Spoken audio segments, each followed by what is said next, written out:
thought, right? So if I'm in conflict, what does it really mean? Is the conflict being caused by this person or the situation or the circumstance I'm in?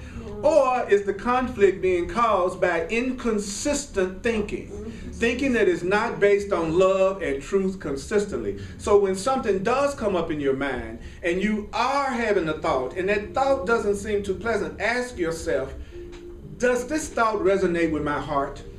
Is this thought really something that my heart would say to me? And if it's not, let it go. Let it go means I will not use this thought to interpret this experience that I'm having right now. I used to hear, let it go. How do I let it go? Let it go means I'm not going to use this thought to interpret my experience right now. Let's say I have a thought of unworthiness. Then it simply means I will not use the interpretation of me being unworthy is letting go of the thought of unworthiness. Not to use it to define yourself is letting it go. Yeah. That doesn't mean you're never going to think the thought. It means you're never going to use the thought. Wow. You see, that's different. You know, yeah, you can have a dish sitting on the table and you don't have to destroy the plate, but you may never pick it up and use it. So you got lots of thoughts that you're going to lay down. That means I'm not going to use this thought to interpret my experience. And if I do use this thought to interpret my experience, if I don't feel peace, I know this is a thought that's not coming from my heart. It is not coming from my true self. A thought coming from my true self will always inspire me. It will give me peace.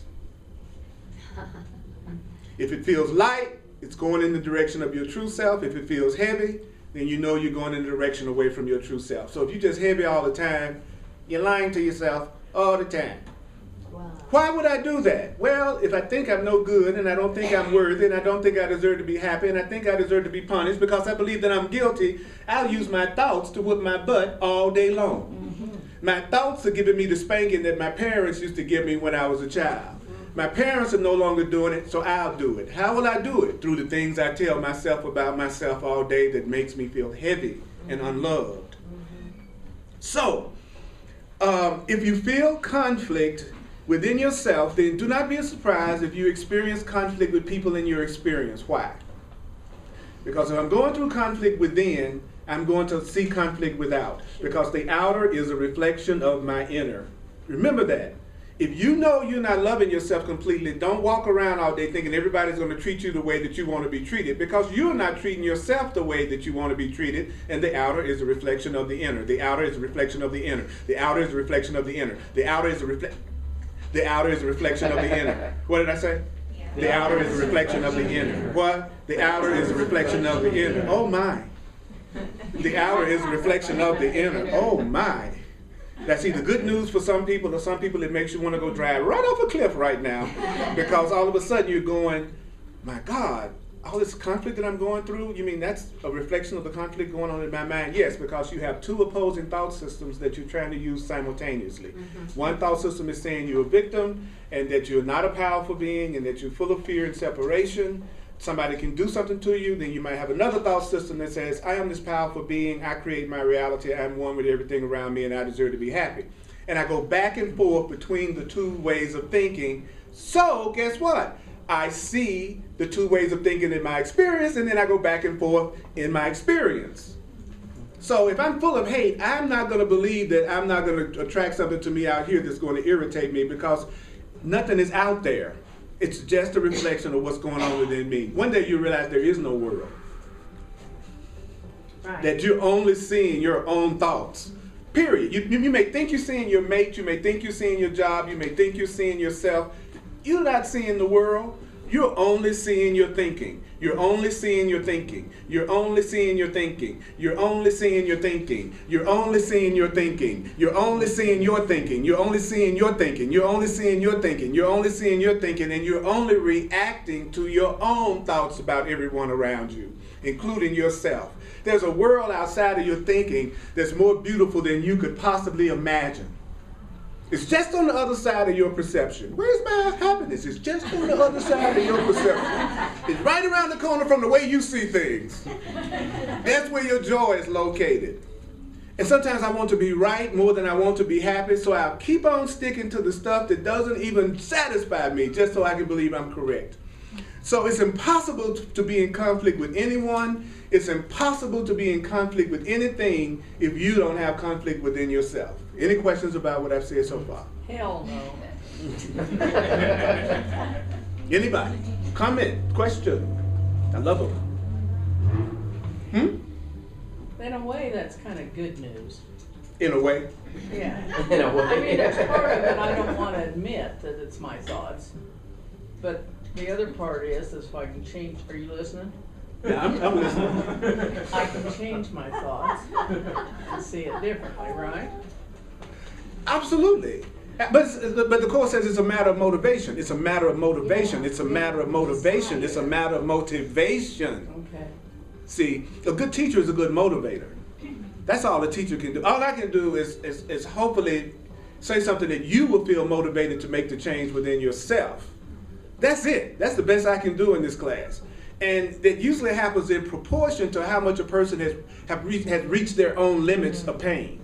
And some people have a tolerance for pain that's ridiculous, but there is a limit. You know, it amazes me how much stuff that some people can put up with before they say, I've had enough. You know what I'm saying? Let's say you're in a relationship and you've done everything that's possible and you've reached your limit and you really reached your limit and you really had enough, then you're not going to do anything. Nobody can stop you from making a move if you had enough. If you haven't had enough, you're going to keep on.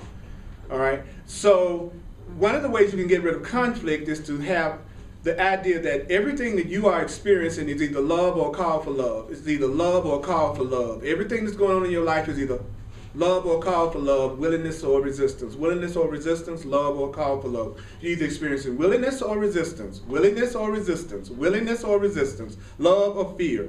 So fear is what? A call for love. What is anger? A call for peace. What is lack? A call for abundance. What is limitation? A call for freedom. So we're either experiencing freedom or a request for it. Then once you say that, there's no longer any conflict, because in both cases your focus is on the idea of freedom or love. You see what I'm saying? You want to get rid of the conflict. So if you're only asking for one thing in your life, even though it may take many appearances, how can you be in conflict if you only want love? And you believe everything you do is a request for that or that. There's no conflict at that point. So if you were to leave today and go, all I'm doing for the rest of the day is either expressing my freedom or requesting my freedom. I'm either expressing love or requesting love. In both cases, the key word is love. So all day long, I'm saying love, love. It's love or it's a call for love. It's love or a call for love. It's love or a call. Did you see somebody that really upsets you? You can just look at him and say, you great big intergalactic call for love. You know, I do it in traffic all the time. You call for God? because it doesn't matter what emotion you have behind the thought. The emotion is the fuel that helps it manifest. So if you're mad all the time, use it for something good. You know, tell yourself the truth in anger. You know, you really are a wonderful being.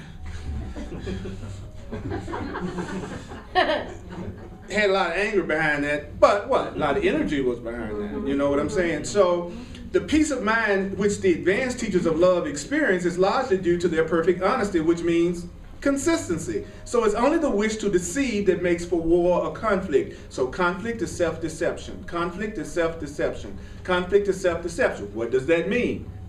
It means that I'm telling myself something other than the truth about me. Or I'm telling myself something other than the truth about you.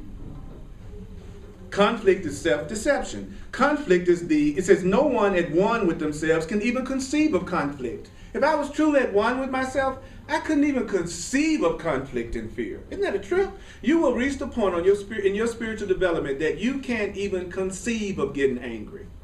You're going to reach that point. It wouldn't even cross your mind, because you would never deceive yourself to think that something is being caused by anything outside of yourself. So you wouldn't even, and for one thing, you realize that you